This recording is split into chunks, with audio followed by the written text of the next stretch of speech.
بینەرانی عزیز و خۆشەویستی تەلەڤیزیۆنی کۆمەڵە ئەم کاتتان باش.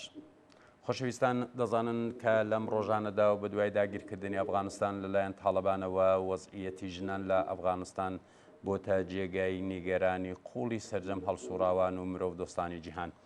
ڕۆژ نییە کە هەواڵی نیگەران کونەندە و دڵتەزێنی ئەم وڵاتە نەبێتە جێی سەرنجی مێدیاکان. بۆ قسەوبار لەسەر ئەم بابەتە داوامان لە هاوڕێک گوڵاڵەی کەریمی هەڵسوڕاوی حیزبی کۆمونیستی ئێران لە وڵاتی دانمارک کردووە کە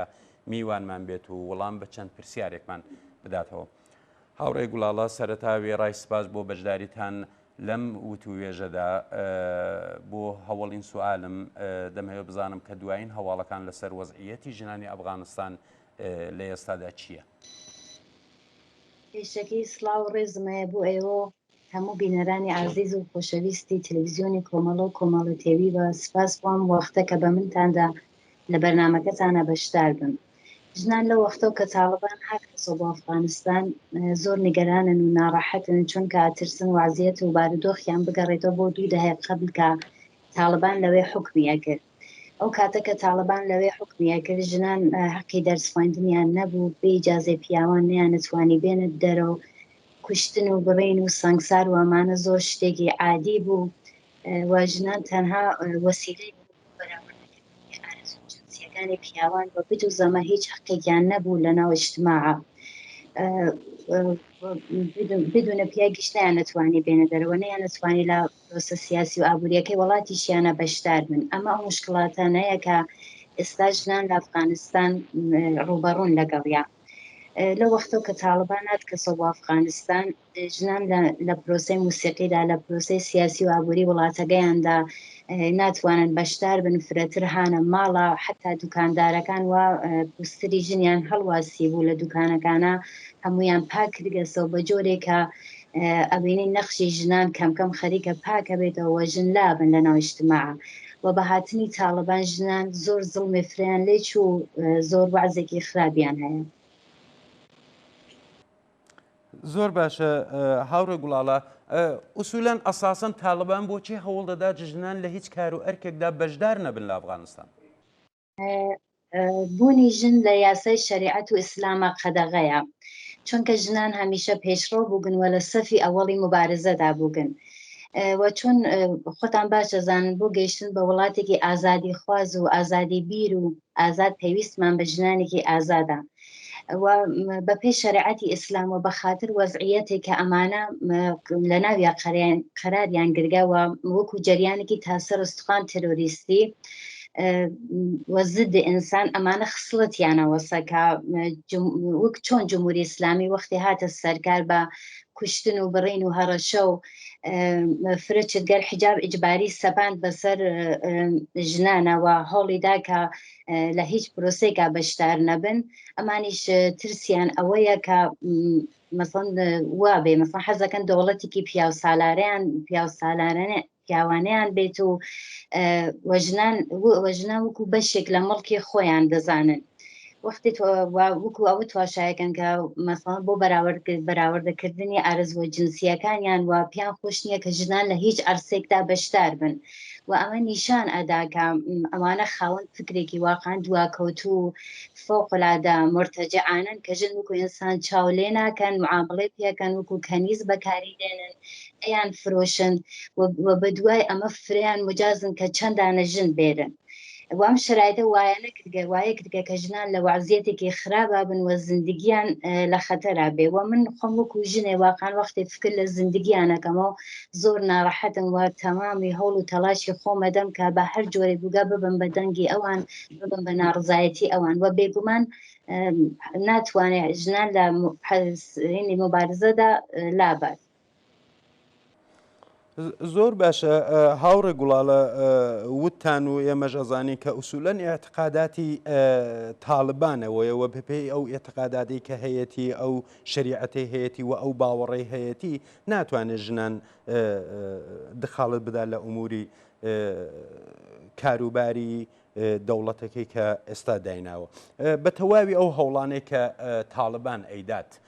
ئایا دەتوانێت لە حەسفی ژنان لە ئوموراتی کۆمەلگادا سەرکەوتوو بێت؟ بێگومان کە ناتوانێت هەروە کە چۆن جمهوری ئیسلامی توانی ژنانێک فرە بخاتە زیندانەوە بیان کوژێت حتا فریان مەجبورکە کە وڵاتەکە بەجێ بێڵن وەختی تواشای مبارزات و ژنان وەختی تواشای مبارزەی ژنانەکەی لە تێ ساڵهای ساڵیا کە هاتنە سەرکاری جمهوری ئیسلامی ئەبینی کە واقعاً جواوێ فرە محکەمیان داگەسەوە بەوان وەفرە لە پرۆسەی سیاسی و ئێنە مبارزەیان کردگا لە حجابی ئیجباری و کرا تا جیاکردنی کوڕان و کچان لە دانشگادا لە عرسێ سیاسی و علمیدا موفق بن و ئەو تەبلیغاتە کە جمهوری ئیسلامی ضد ئەیکرد توانیان لەغوی بکەنەوە لە لەحاظی سیاسی ژنان توانی گیانە مبارزاتی خۆیان بووە بەرەو و هیچ وەخت تەسلیم قسەگەلێک کە جمهوری ئیسلامی کردی نەوبن تەسلیم ئەسید پاشی زۆربووی زیندان خستن وەم شتانە نەوبن و ئەم کارە ساتە کە 40 ساڵ لەمەوە بەر بەسەر ژنانی ئێرانە هات تازە خەریکە بە شێوەیەکی تر و سناریویەکی تر لە ئەفغانستانە ڕوو ئەدات کە ئەبینین ڕوو ئەدات و ئەمە ئەگەر باش تواشای بکەین ئەشێ پەنجەی ئەسڵی بکێشین بۆ ئەمریکا و هاوپەیمانەکانی کە بە سپاردنی ئەفغانستان بە تاالبان هیچی ئەوەڵەن توا و زەخایر و مەنابعی ئەفغانستانیان دزی و بردیان دوایەوەیش ئەفغانستانیان تەسلیم تاالبان کرد و ژنان لەم کارەساتە واقعا زڵمێکی فریان لێچووە گیانیان ها لە خەتەراوە بێگومان ناتوانێت هیچ کارێ بکە هەروە کابینی ژنان ئەمە لە هەراتە لە کابولا چوبنە بەر سفارەتی ئەفغانستان فرێ اعتراز و شتیان کردگەوە توانی گیانەکە ناڕزایەتی خۆیان دەرببڕن بۆ ماجرا گەلێکە بەسەریان هاتکە زۆر باشە هاوڕێ گوڵاڵە هەروەکی ئەزانن یەکێک لە ئەرکەکانی ئێمە پشتیوانی لە هەر هەوڵێکی ئازادی خوازانە و بەرابەری تەڵەبانەیە لە هەر جگایەکی ئەم دنیاە بێت پێ وایە دەبێت بۆ پشتیوانی لە ژنانی ئەفغانستان چه بکرێت و ئەرکی ژنان لە وڵاتانی تر چییە؟ بۆ پشتیبانی لە ژنان ئەشێ ژنان لە وڵاتانی تر لە بەشەکانی تری جیهاندا هەڵسوراوانی حقوقی ژنان هەڵسوراوانی کرێکاری پیاوانی ئازادی خواز ئەشێ بن بە پشتیوانی بۆ ئەبێ پشتیوانی بکەن بۆ مەزڵومیەتی ژنانی ئەفغانستان و تەلاش بکەن گزارش و ئەخبارێکە هەست لەسەر وەزعیەتی ژنانی ئەفغانستانی و پەخشی بکەنەوە لە ئەکسیۆنە اعترازیەکانە شرکت بکەن و ببن بە اعترازی ژنانی ئەفغانی و ئەمڕێک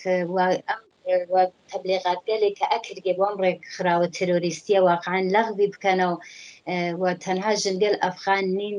نەتەنها ژنگەل ئەفغان ئەشی ژنان لە کولی دنیادا ژنانی ئێرانی ژنانی عێراقی و تواوی ژنان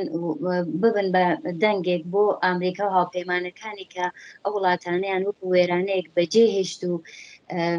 بوون بە باعثیەوە کە ژنان زڵمێک فریان بێ بچێت لە وڵاتانە ئەبێ اعترازی خۆیان دەرببڕن و لە مقابل ئەم وعزیەتە کە تاالبان دروستی کردگا ئەشێ بوێستنەوە اعترازی خۆیان دەرببڕن زۆر باشە هاوڕێ گوڵاڵە من ئیتر پرسیارێکم نییە و خۆتان ئەگەل لە کۆتاییدا شتێک پێویست دەزانن لەسەر ئەم بابەتە ئیزافە بکەم فەرموون زۆر سپاس بۆ دەرفەتە کە بە منتاندا و داواکەم لە تواوی ژنانی جیهان حتمما بارێتر دوبارەیەکەمەوە کە ببن بە اعتراز بۆ تواوی ژنانی ئەفغانستان و دژ بە ئەم زڵمی تاالبان لە حەقی ژنانە ئەیکا بوێستنەوە دووبارە تەشەکورەکەم بۆ وەختەکە بە منداندا زۆر سپاس زۆر سپاس بۆ بەشداریتان لەم بەرنمەیەدا هاوڕێ گوڵاڵە کەریمی هەڵسوراوی حزبی کۆمۆنیستی ئێران و هەروەها سپاس بۆ هاوڕێتی ئێوە بینەرانی خۆشەویستی بەرنمەکانی تەلەڤیزیۆنی کۆمەڵە لە درێژەدا سەرنجستان بۆ بینینی درێژەی بەرنمەکانمان ڕادەکەشم